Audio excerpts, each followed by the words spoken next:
Okay. Welcome, everybody. Thank you for your patience. It's nice to see so much interest in the inaugural year of Provision Fund. My name is Peter Albano. I am the visual arts manager at Real Artways and the program manager for Provision Fund. And I am joined here with my colleague, Isabella Zohreh Gutierrez. Isabella, would you like to introduce yourself? Yeah, I'm the visual arts coordinator here at Real Artways and the program administrator for the Provision Fund. And I'm really happy to be here. Yeah, we're happy to have you. Um, Great. Thank you for coming and being curious about what this program is all about.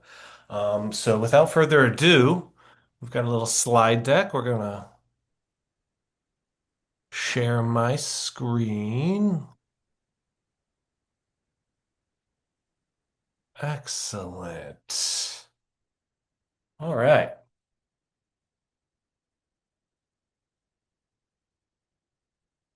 Okay. Uh, Welcome, Provision Fund 2026 informational session. Okay. Um, so a little bit about the fund. The Provision Fund is administered by Real Artways here in Hartford. It's a part of the Andy Warhol Foundation for the Visual Arts Regional Regranting Program. So what that is a program that consists of about 40 to 45 organizations throughout the country that Warhol supports to offer grant funds to these organizations to offer to their artists within a geographical location through an open call jury process. Our geographical location is all of Connecticut. We have pirated the state of this opportunity and are excited to share that with y'all. 2026 is our inaugural year. So this is the first year we're doing this, but it will be an annual program. So as we move along through this information session or through the application process, you feel like you're not quite ready this year, there's always going to be another opportunity next year. So keep that in mind as well. Provision Fund aims to award six artists a $10,000 project grant through an open call jury process. So this is a project grant. This is not an unrestricted grant. This is for a specific project, and we'll get into the eligibility of those projects in a little bit. Um, and applications are going to be accepted via submittable only.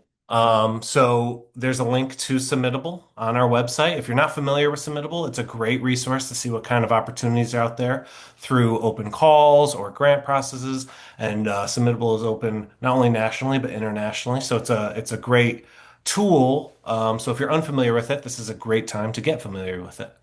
Um, Applications are currently open, so they opened last week on July 20th, and they're going to stay open until September 20th at midnight, 2026, obviously. And all of the information about the fund and that we're going to go over today can be found on our website, provisionfund.org. So feel free to utilize that. If you are familiar with the website, you'll see a lot of the information we're going over today is kind of transferred from there. So. One thing I did want to say, there will be plenty of time for questions at the end of this information session. So if you have any questions, feel free to put them in the chat. Isabella is going to keep her eye on that chat, and then she'll pitch me some questions towards the end, just to avoid the whole hand raising Zoom situation. So any questions that come to mind, put them down in the chat, and we'll get to them at the end. Any questions that we don't get to or are answered adequately, or if you come up with questions after this information session, you could definitely reach out to us at provisionfund at realartways.org or call our office numbers, which are available on the website as well. So plenty of opportunity to answer all the questions that you might need. Okay, next slide. All right, who can apply? That's the big question. Who, what, where, when? This is the who, right? So this program, there's two eligible applicants. There are individual applicants, and that is you, yourself, your own team. You're all you need, and you're an individual applicant. And another group would be artist groups or informal collectives, any kind of groups of artists. It's the same application process, just different terminology for each and different eligibility. So we're just going to go through that right now. Individual applicants must live in the state, must live in Connecticut. They do not have to be U.S. citizens, but they have to have a social security number since we will be, if they win, they'll receive a check. That check is taxable, so they need a social security number. Individual applicants cannot be full-time students, and they cannot apply as part of an incorporated business or nonprofit. Now, we do understand that some artists have registered their own selves as an LLC to protect them from liabilities, also for tax purposes. An LLC is not technically an incorporated business; it's a registered business, right? So, if you are an artist who makes work under an LLC, um, you are still eligible to apply. Um, and individual artists that do register themselves as an LLC will be evaluated on a case by case basis. We mention that because, there is a difference between artists who just register their own working profession under an LLC or artists who maybe run an LLC that's a storefront with employees.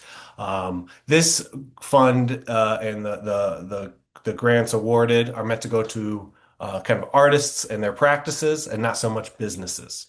Obviously, there is some overlap, but if you are an artist with an LLC, you will not be penalized for having an LLC. Um, and if there's any question about that, you could definitely reach out to us and we can help you talk through that and see if this is the right fit for you. So artist groups who want to apply need to select a lead applicant, right? So that is just a person who's going to apply for the group. It's not a lead organizer. They're not the team leader. They don't have to be. They're just a lead applicant. They write their name. They will receive the check. So for a lead applicant, they must live in Connecticut. Again, they don't have to be a U.S. citizen, but they have to have a U.S. Social Security number. They cannot be a full-time student, and they cannot apply as part of an incorporated business or nonprofit.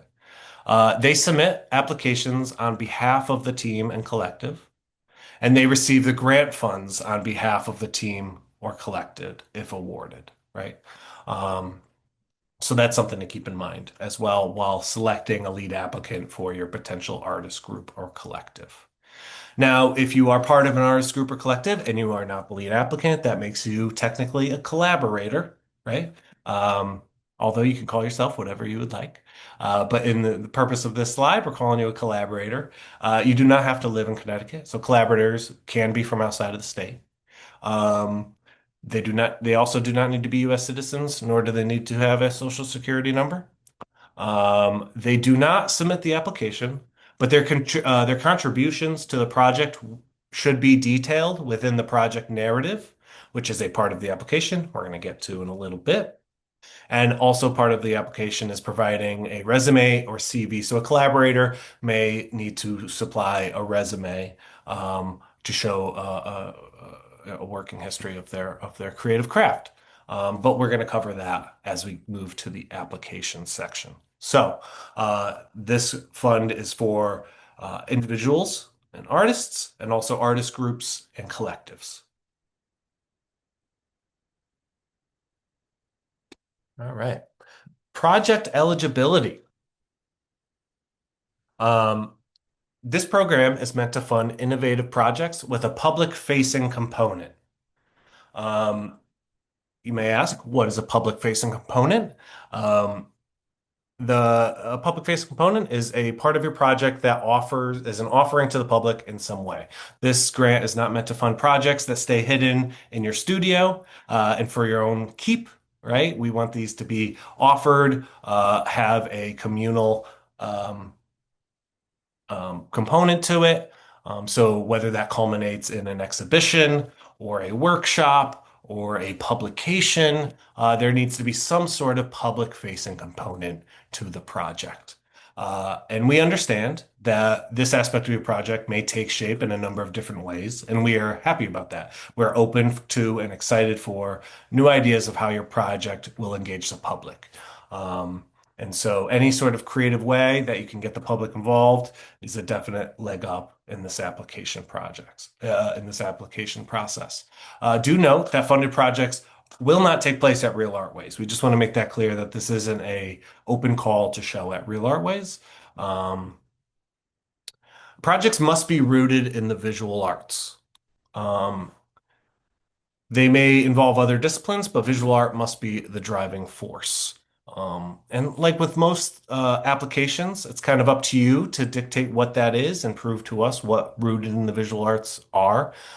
We have purposely been somewhat vague within the application structure of this program because we want to leave it open-ended for a lot of new and creative ideas and really put it in the artist's hands to explain to us how it's a good fit rather than us dictating what is a good fit. So I think using that to your advantage is a great way to approach this opportunity. So public facing component and rooted in the visual arts. That's pretty much the whole of project eligibility, right? Projects that are collaborative in spirit are encouraged. Um, Funded projects must be completed within the grant period and with the awarded funds, right? So the grant period is going to take place, and there'll be another slide showing the timeline of the grant period. But it's going to take place January 15th of 27 to January 15th of 28. So your entire project needs to take place within that realm. And with the awards funded. So these grants are not intended to be a small part of a much larger project. Again, a little vague. What's small? What's a larger project? What we mean is if you have a $20,000 project in mind, a $10,000 grant might not be the best fit. We do understand that there needs to be some malleability with the creative practice, and so sometimes projects get a little more expensive than they expected. Sometimes they come in under than they expected, and we want to be supportive in that development. So if your project hashes out to be $12,000, $13,000 instead of the allotted $10,000, um, you will not be discredited for that. And when we get to the budget portion of this application, we'll show you how you can write out what the projected income is to kind of clarify these needs. Work commissioned by incorporated businesses or nonprofit organizations, such as museums or universities, is ineligible. Okay, and that kind of ties down to our last note, which is the project must be managed by the artists themselves, and the artist must retain creative and financial control. So, yeah, if your project is commissioned or pitched from another organization, it's not technically eligible. We want artists to have full control of the outcomes of these projects. So if you are trying to pitch something that does, that does collaborate with another institution, whether it's a gallery to show the work, as long as you can make sure that you're retaining full creative control of the project, it should all be eligible. Okay.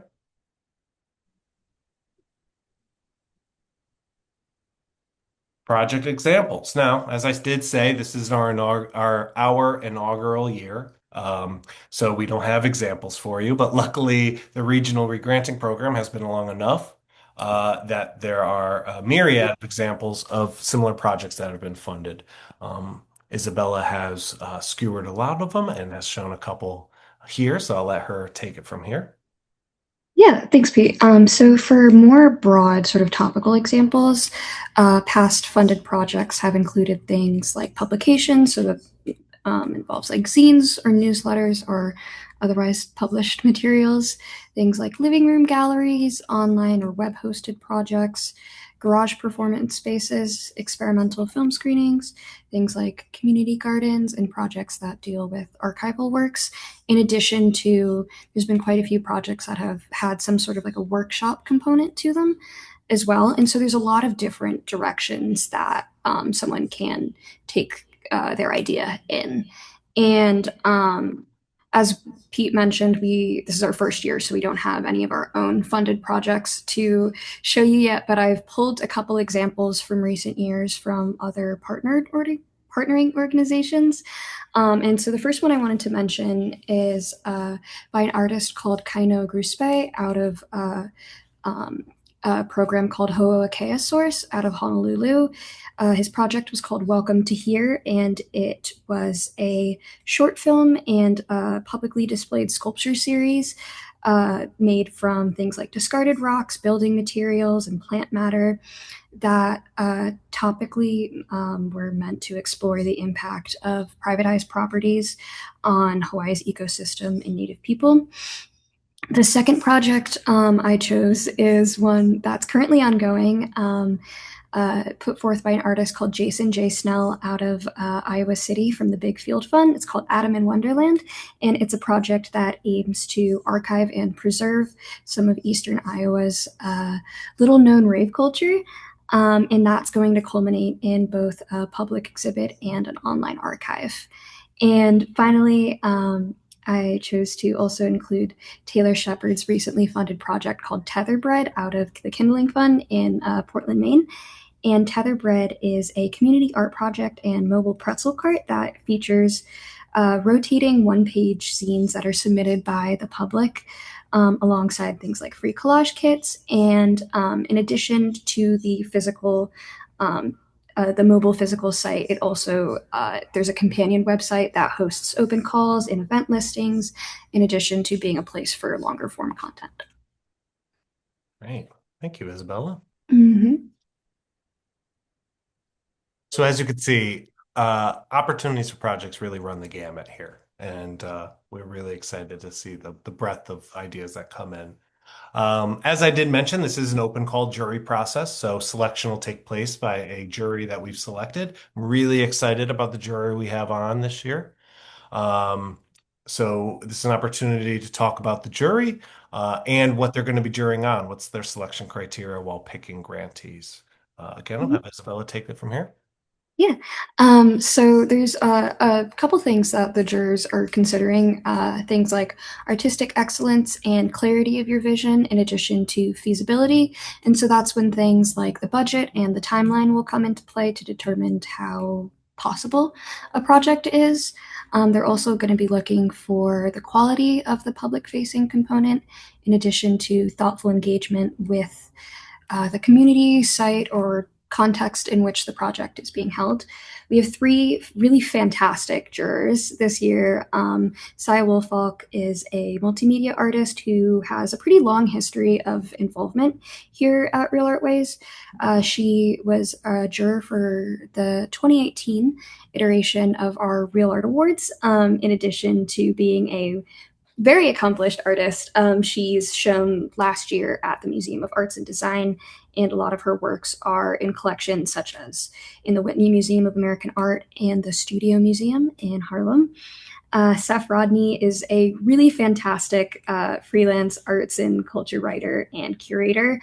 He frequently contributes to publications like Hyperallergic, New York Times, other places like that. He uh, writes a lot about consuming and understanding art in both like shorter form content, and he's written a couple books as well that are really worth checking out. And last but certainly not least is Kelsey Halliday Johnson, who is the executive director of a place called Space in Portland, Maine. And she is also a program administrator for the Kindling Fund, which is sort of a similar organization to the Provision Fund that's out of Space. And she's an artist in her own right. Thank you, Isabella. Yeah, so really wonderful group of people to look at your ideas. Really excited to have them involved in the Provision Fund ecosystem. Let's get to what you're really here for. What's on the application? It's only been a week that it's been open, so I am going to assume not a lot of people have looked at the application just yet, and that is more than fine. So that's what we're here for, and let's walk you through it. Okay. Again, we've designed this application to try to be as frictionless as possible. We do understand artists typically are juggling professional lives, creative lives, applying to a million things at once. The last thing we want to do is make a very gruesome application process for you. And so hopefully that is reflected in what we look at right now. So, first and foremost, we would like to see a project title. Now, working titles are absolutely fine. We understand that some of these ideas may be in their beginning phases of consideration. This really just helps us organize our adjudication process. So, coming up with a title is very helpful. So, just think of what the name of your project could be. Um, Along with the core narrative, which is this section of the application, we would like a project summary, and that is just a brief description of your project, up to 150 words, which is like a hair more than a paragraph. It's sometimes referred to as like an elevator pitch. If selected, this description, if still relevant, would be used for marketing and promotional material. But yeah, just a brief description, summary of what your project is. And after that comes the project narrative, which sounds a little redundant, but it gives us an opportunity to hear more. So we want you to really tell us more about the project. Make sure you include how your project meets the selection criteria that we brought up on the previous slide right here.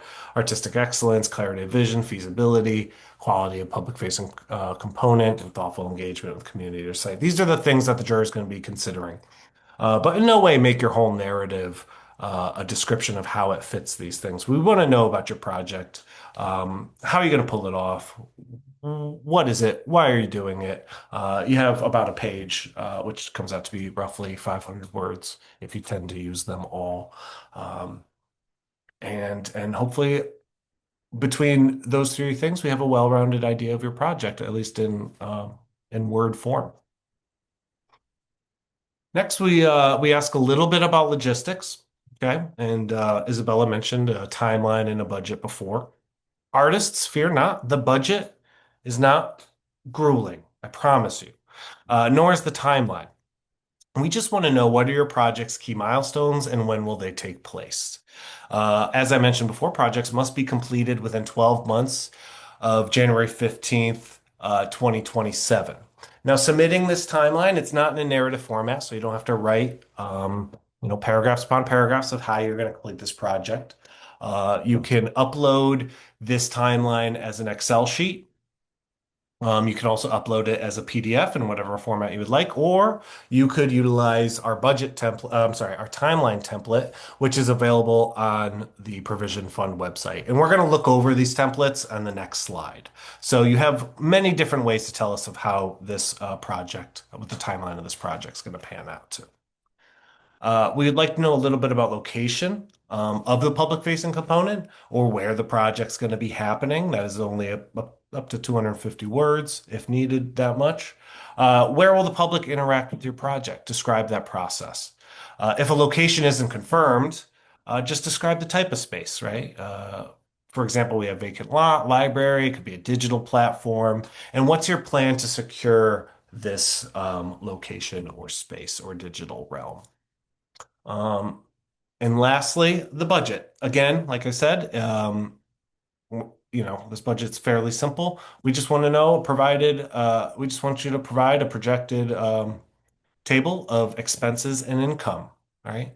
Um, Take note that artist fees are a required portion of the budget breakdown. And I put this in there just to remind artists that they should be paying themselves and paying the people they're working with. I know when I first started applying to a lot of grants, I was very scared to pay myself with some of the funds I was asking for. And in this case, that is not an issue. We want artists to be compensated for their work. We want you to be compensated for your wonderful ideas. And budgets are just reviewed to assess the feasibility of the proposed project. We don't have accountants on the jury board, but if you're pitching that Pratt Street in Hartford should be lined with gold leaf, and we look and the $10,000 project grant's not going to cover that, that's going to tell us a little bit about feasibility. But again, as far as submitting the budget, it's not in narrative form. We do offer a budget template on our website, which again, I'm going to go over in the next slide. You can also, if you have experience with budgets or making budgets, you can make them in any format that you'd like. We accept a PDF or an Excel file. Or it could be a Google Sheets file as well, uploaded on the application. So let's take a look at those templates real quick. Here they are, all in their graphic simplicity. To the left, you'll see we have the budget template. So again, just a list of the projected expenses and how much you think they will cost with a total at the bottom. Next to that, you'll see projected income. I briefly mentioned that earlier in this session. If your project is going to cost a little bit more than $10,000, where's that money going to come from? That is an opportunity to disclose that sort of information as well. That's why the first line item in income is the $10,000 that you hopefully get from this program. And then to the right, you'll see our timeline template. And simply put, left column, what are your project's key milestones? What are the checklist marks that are going to chip away and get you to the finish line? And when will they take place in the right column? So very simple, very easy. You can download these off our website and upload them as is, or if you have a better system, we're willing to see that as well.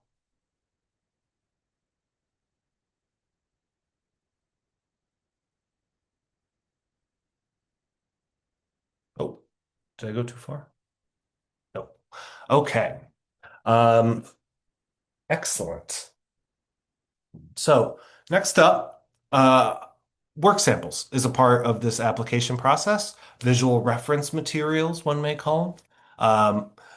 This part of the application can seem a little tricky after one read, and so it's really good that we have this opportunity to kind of explain it. Um, so we have two different places to submit work samples within the application. One is for still images, and one are for links, typically used for video links. Now, we're not accepting video files, so if you are a video artist and you would like to submit video work samples, they would have to be links to the videos. So there's two places to submit these work samples, one for still images, one for links. Okay. Applicants may submit a total of 5 to 10 work samples between those two areas to submit them. Okay. So this first one we're going to cover is just for work sample images. Yeah. High quality images, JPEG or PNG files that do not exceed 7 MB each. And a description of each work sample will be required within the application form. So you're going to upload one of your work samples, and once that uploads, another question box will pop up asking for a description, and that's a place that you could put the title, the medium, the year, or any other information you think that's pertinent for the jury to know. Okay. Suggested forms of work samples aren't limited to these forms, but just some suggestions. We'd love to see past or current work that demonstrates the ability of yourself as an artist or your team to to create.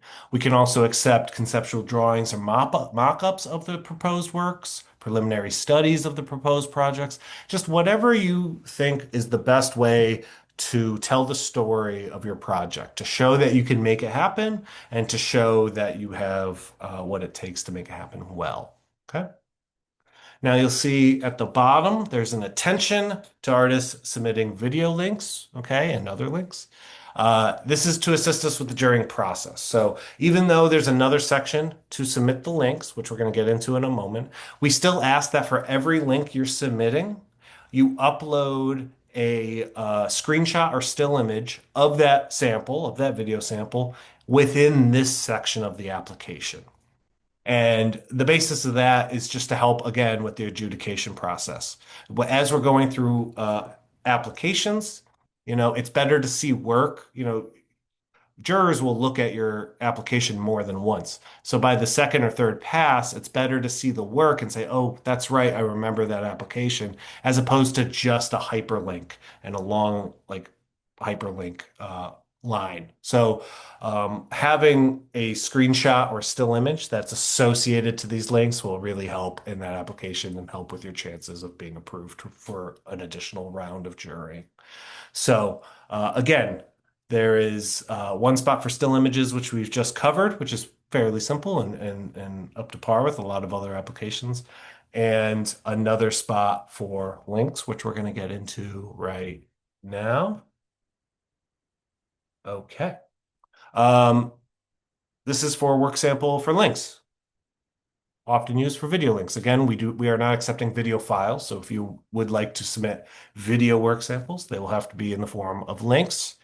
And you may submit up to 5 links um, into a single PDF. So you're going to have an opportunity to upload a PDF in this section of the application. And that is where you're going to have your clickable links to your work samples. Okay. Make sure they are clickable. And make sure when we click them, they brings us directly to, in this case, the video you wish to submit. If the video is embedded in your website, don't just bring us to your general website. We're not going to dig around and guess at which video you'd like us to look at. Make it very easy for the jurors to find and consider your work. Jurors can dedicate 2 minutes of viewing time to each video. So if your video is longer than 2 minutes, just indicate the time codes you would like the jurors to watch. Okay, so if your video is 6 minutes, you really want them to watch the first two, your time codes would be 00 dash 2 semicolon 00, and so on and so forth. Under each link, clickable link, provide a description of each sample. This could be the title, year. This is where you put the time codes that I just spoke of, and any information that you think would be pertinent for the jury to know. Okay. And importantly as well, the videos and the links on this PDF should be numbered in the order that the applicant prefers they be viewed by the jurors. Okay. So it gives you an opportunity to kind of curate their experience with your work a little bit. And a repeat of the last slide. Again, a screenshot or a still image of each video sample must be uploaded in the work sample images section that we covered in the previous slide.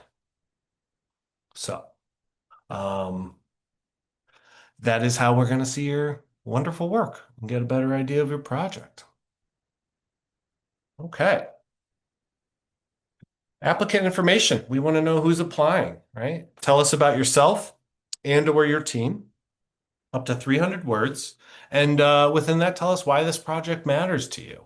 Okay. So that is in a narrative format. Again, 300 words is a couple paragraphs, so nothing too grueling.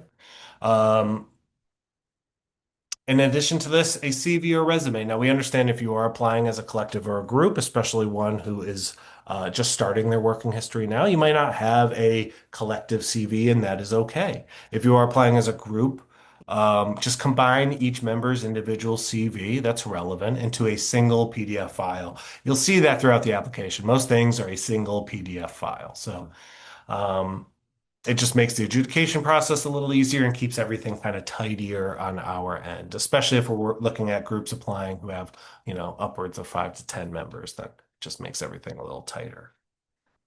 And lastly, an optional prompt is an opportunity to tell us anything else that you think the jury needs to know. Okay, so this could be, for example, this could be an explanation of what your LLC status if you think it needs one.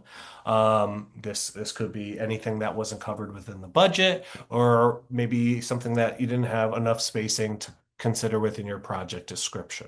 So this is an optional field, and there just to give you enough room to breathe and tell us exactly what your project's about and everything about you. And that's about it as far as the application, right? Again, we tried to design this to be pretty frictionless. We would love the majority of your consideration in this process to go towards the project and not towards pitching us the project. So we hope that's reflected within this application. Just a couple brief prompts about the project and about yourself, some work samples, and a couple templates that you can download from our site. How are we doing on time? Good. All right, and just a little rundown of the grant timeline. It's fairly simple. So applications are currently open. They opened last week on the 20th, and they're going to stay open until midnight on September 20th. The next couple months will go towards sorting the applicants and the adjudication period. So the jury's going to meet here at Real Artways, and we're going to consider all the work. By November, the grantees will be notified. And in that way, they'll have a little conversation with myself and Isabella, and we can talk about the process moving forward. And then the grant period begins. By January 15th, you will have received a check for the funds. So you should be able to get started, on or before January 15th and be completed by the end of January. Um, Again, this is our inaugural year, so we are really excited to do this and really excited for all of you guys to get uh, involved with this, but we understand some things may be missed. Maybe things aren't covered in this information session. So feel free to reach out with any question, no matter how mundane it might sound. So you can do that a multiple different ways. You can email us at provisionfund@realartways.org. That goes directly to me or Isabella, so one of us will get back to you. You can reach us by phone, 860-232 1006, and my extension is 115, and that'll bring you to my line. And yeah, you'd be talking to either me, the visual arts manager, Peter Albano, or Isabella Zohreh Gutierrez, who is our visual arts coordinator and program coordinator. And hopefully, this information session didn't scare you off enough to be timid to reach out and ask us some questions. We're fairly nice people and would love to hear about your projects. Um, so that was a lot of text and that was a lot of my voice. So, um, why don't we open up to some questions? I wonder if anybody been putting questions down in the chat? Let me just stop sharing my screen. There's a couple questions in the chat that we Sure. can run through, and then we can also open it up to non-chat questions. I'll just start from the beginning. And so the question was asked: Can the team and or collective be a nonprofit? Um, No. So, if the collective operates as a nonprofit, it will not be awarded the funds as a nonprofit. This is meant towards individual and unincorporated artists, trying to offer an opportunity to more grassroots groups of people. So nonprofits are not eligible. okay. And then the next question was about the public facing component, if it needs to take place in Connecticut. It does not need to take place in Connecticut, although wouldn't that be nice? Don't we love this beautiful state? And don't we want to bring more art to this state? But no, the public face component does not necessarily have to take place in Connecticut. And then the next question was about the location. Does the location have to be figured out by the time of the application, or if it can be sort of TBD? Um, Yeah, great question. Absolutely. It does not have to be figured out by the time of the application. We understand that these things, not only do they change, but it takes time to figure and plan and coordinate. There is a section that asks about location on the application. However, it does state that if you don't have a place solidified just yet, just describe, or even a place in mind, describe the kind of place you would like. Like, what's your ideal location for your public facing component? And that'll give us a clearer understanding of what your project is doing. mhm. And then the next question was about a project that would happen within a public university space or environment. And would that qualify as, or what's it called? Would that public facing component qualify for the project? Yeah, as long as the public facing component's open to the public and the university doesn't charge for them to attend, it should be an open event of sorts, free to the public. Now, uh, a big part of that is retaining financial and creative control. And in my experience of working with institutions like universities, that's sometimes a tougher ask. But I don't know your relationship with this university, but as long as you can retain that sort of control and detail that within the application, um, I think that's fine. And then the next question was about a project that has already technically begun, but most of it has yet to be completed. If starting the project before that January 15th, like official start time, is okay. We never state that it's not okay, Mhm. so it's okay. Yeah, yeah. I mean, a lot And of these projects start in our heads, years before we ever put a pen to paper, don't they? So. Mhm. And the next question was about artist compensation. What is considered a reasonable compensation for like artist fees for collaborators or for Sure. one's own project? That's a great question. Not an easily answerable question. It all depends on what they're doing. Um, I think, it's there's not like a one number to that. I think doing a little bit of research, could be a good example or, could be a good use of your time. But I think it's really just dependent on how involved in the project they are, what is the labor or input they're giving to the project, and making sure that their compensation reflects that. Thanks. Next question is about a potential documentary project about visual arts in Connecticut, if that would be a project, a type of project that's eligible for the grant. Sounds like it to me, absolutely. Obviously, when you're talking visual arts, it's purposely vague, right? Where does film come in? Where does video art come in?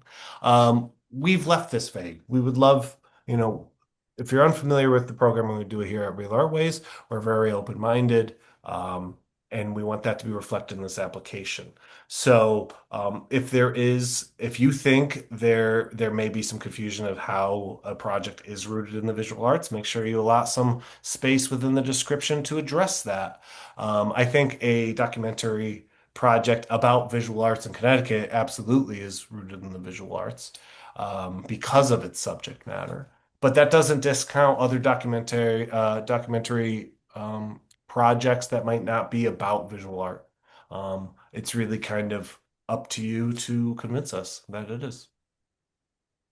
Right. And then more questions. One of these, there were a couple questions about this, if an applicant can submit more than one project application, or if only one is allowed per person, and if someone can submit both as an individual and then also be a part of a separate, like a collaborator in a separate group, for example. Hmm. Yeah, that's a great question. So applicants can only submit one application per year. Applicants and lead applicants. Now, if you're a collaborator on one project and an applicant on the other, that is acceptable. If you're a collaborator on a couple other projects, that is acceptable. But do understand that when the jury process gets down to the nitty-gritty, these things will be considered. And it's probably unlikely that multiple projects will be funded towards the same person. But if it's a matter of just putting more names in the hat, I don't see a problem with that. But if your name's popping up on a lot of different applications, chances are not everyone's going to be funded. Thanks. And then the next question is about collaborators. If someone plans to collaborate with another artist but hasn't quite selected or finalized that person yet, should they still include an artist collaboration fee in the budget, even if they don't have the specific person nailed down that it's going to? I think it would be smart to include that in the budget. If you're definitely planning on working with somebody, but don't know who that person is, I mean, regardless, they should be paid, right? So it's good to allot that within the budget. Now, I think this brings up a good question as to like collaborators and almost contractors. And what I mean by that is, if you're running a project and if this is your project and then you need some contracted help for an element of it, they don't necessarily have to be a collaborator. I mean, that does show that collaboration is a part of the process. If I have an idea, if I'm doing a documentary film about visual art in Connecticut and I want the scene transitions to be a performer dancing, I could hire that dancer as a almost on a contract level basis. They're not necessarily a creative collaborator, maybe in terms of that element they're contributing to. Um, but when I think of collaborator within a project, it's someone with an equal amount of creative control of the overall project. So I think having your collaborators in place by the time you apply is very important. As far as having your contractors in place, if you're just thinking, I would love to work with a dancer, but I'm unsure of who this dancer is yet, definitely a lot room in your budget to pay whomever you're going to get involved. But I think that information isn't as necessary while applying to the application. I mean, granted, all information helps. It'd be great to hash that out before you apply. But as far as, so I think differentiating between contractors and collaborators is important. Think of collaborators as someone who has, equal creative control of the whole of your project and not just one element of it. Hopefully that's pretty clear.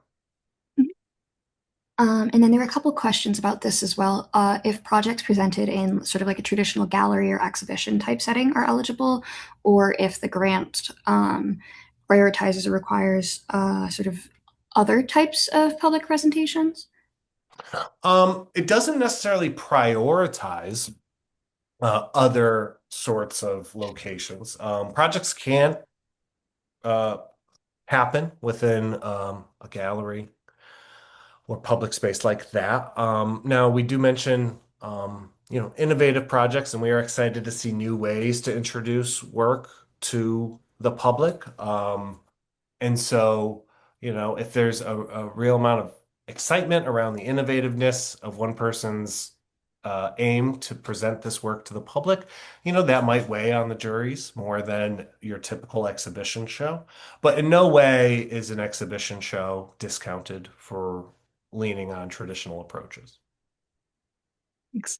And there's a question about if a project includes a panel discussion or a public talk, if grant funds could be used to provide like an honorarium for participants who aren't artists, like researchers or scholars on the proposed topic, if grant funds can be used to pay those people. Absolutely. Absolutely. Yeah. That's a great question as well. These funds are for the artist to utilize how they see fit. Some other funds within this regional granting program, um, they approach the coordinating of these grantees with a little more hand-in-hand commitment. We are trying to allow a lot of freedom for you and your project to develop and grow, even if that's during the grant period. So how you see how you choose to spend these funds is up to you.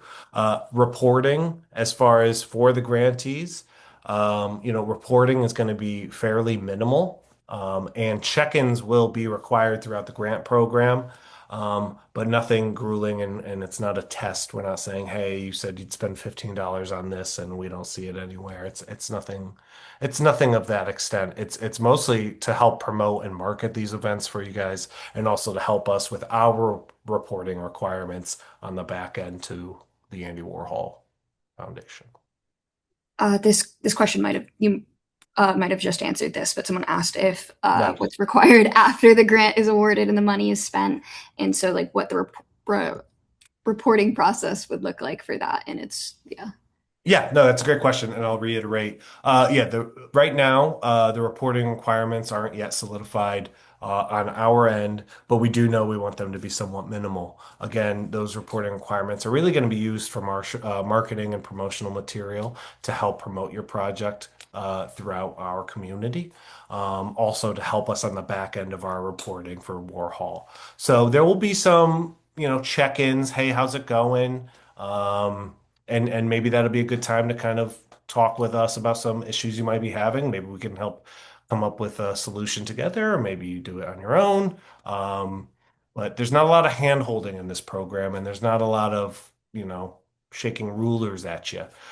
There'll be minimal reporting. um, Next question is about the distribution of funds if awarded.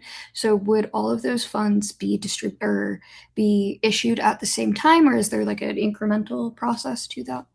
It's a good question as well. Yes, all those funds will be awarded at once, sometime between November and January 15th.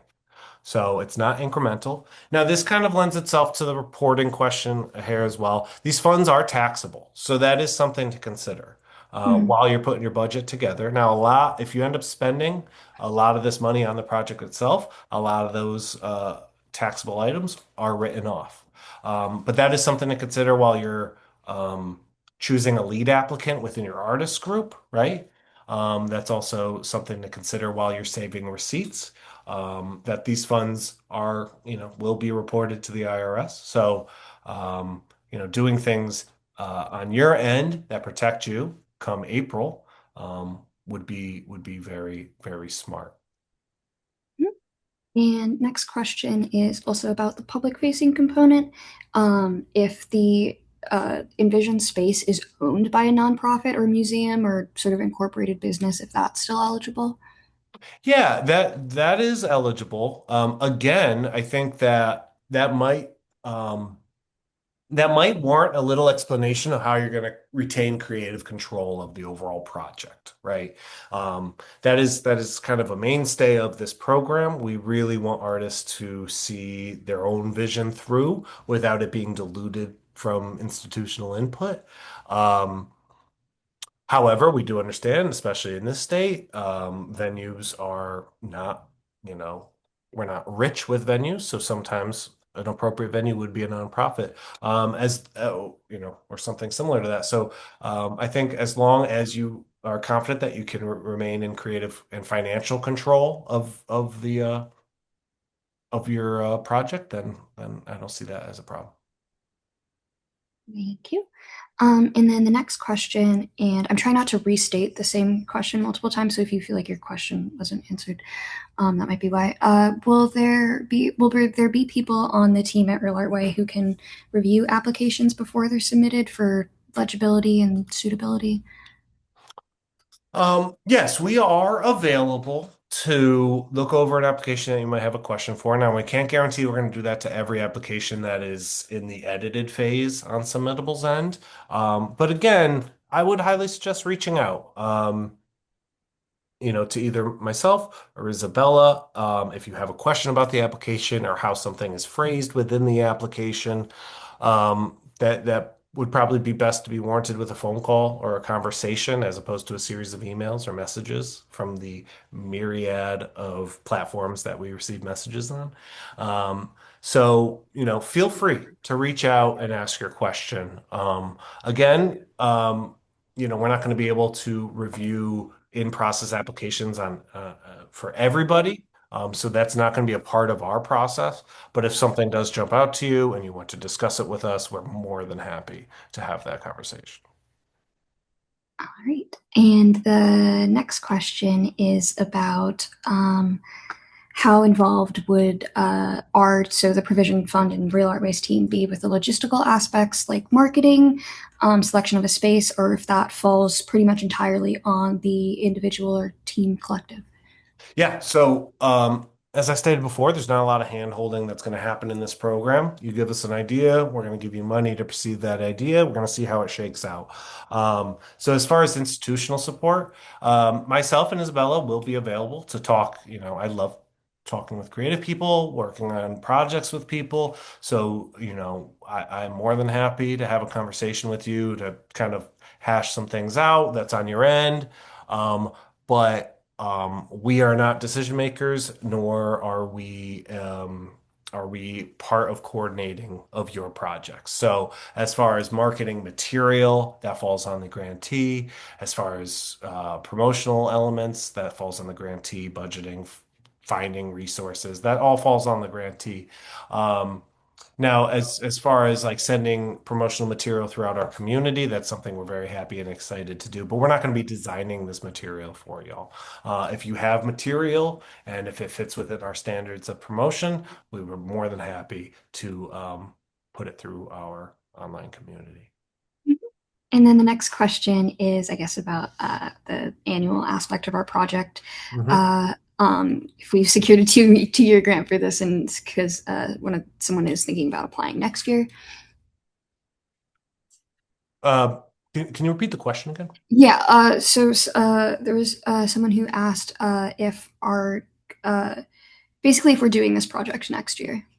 Oh yeah. So yes, this is going to happen every year around this time of year, give or take a month or two.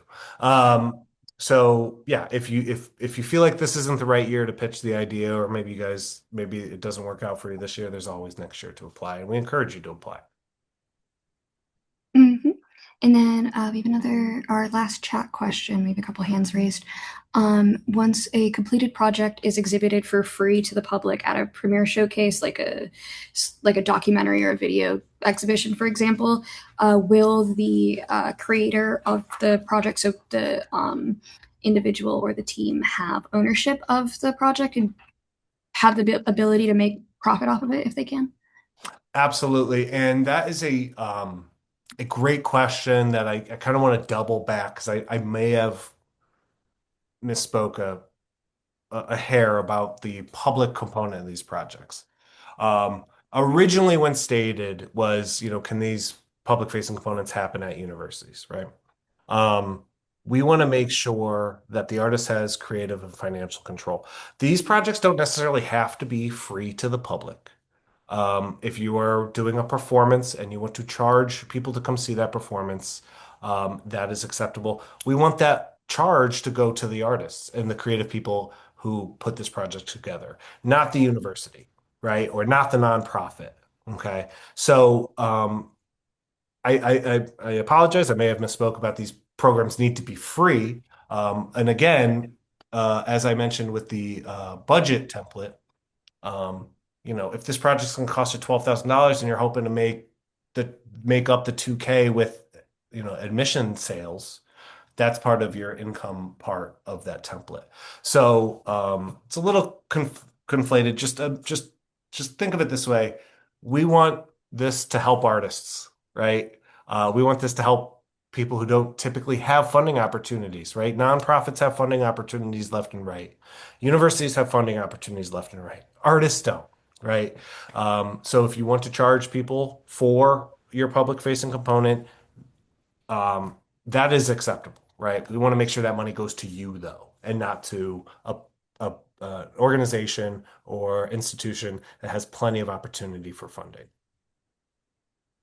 Does that make clear? Seems pretty good. So that's it for our chat questions. Amy, I saw you had your hand raised, so if you want to go Yes, ahead. hi, thank you. So, on the slide where you're talking about how the jurors are reviewing the process, there were a Hmm. couple of mentions of quality of the public facing component and engagement with the community. Is this a project? So, if an artist is doing a highly personal project, is this more about being seen and witnessed, or is it more about community engagement that you have to bring the community into some kind of fold with it, if you understand my distinction there? Absolutely. Um, and that's a great question. Not necessarily. We're not asking you to bend your idea to the idea of involving the community. Um, I think you asked almost two questions, or at least the same question for two different selection criteria. So I'll just address those separately. So quality of public facing component. Um, that is, I'm getting like an echo. There we go. Quality of the public facing component. That's more about like how integral is this public facing component into your project, right? It's going to be pretty obvious if you just have this idea for something you want to do and you're like, yeah, it'll be on the corner of so and so Saturday night for 2 hours, right? Like that's the quality of that public facing component seems a little slap happy, right? So that's kind of what I mean by quality. Like how integrated into the concepts of your project is that public facing component. And that's similar to the thoughtful engagement with community, site, or context, social context. Um, and I think on the slide, which you can't see anymore, I'm going to show you. There we go. Can we see that? Sure. There we go. Um, Something to take note is what is bold, right?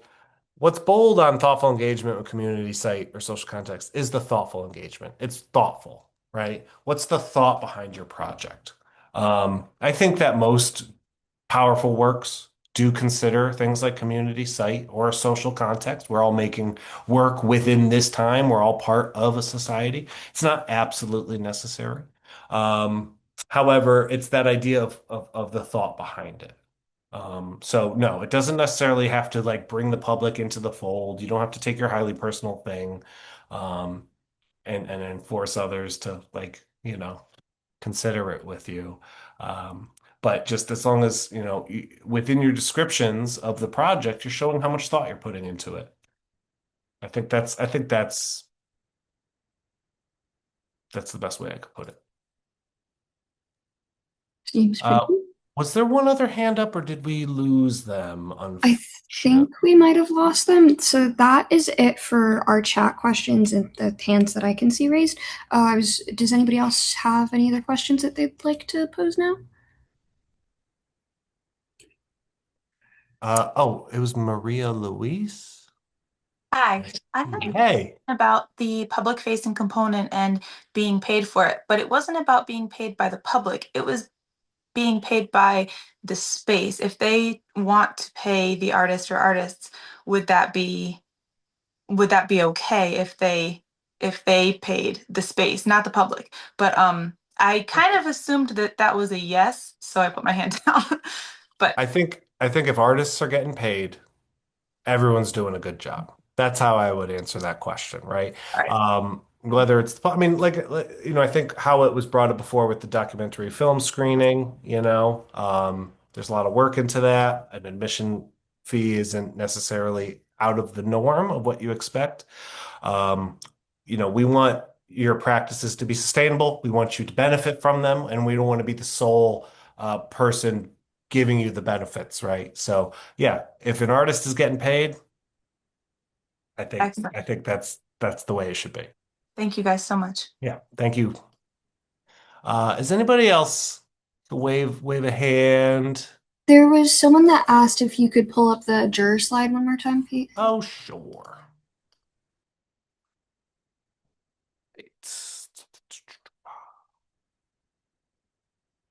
Here we go. Yeah, and I would highly, if a lot of you don't have a lot of experience applying to jury calls, it's great to know the jury. Now, luckily, we picked a jury that is very well-rounded.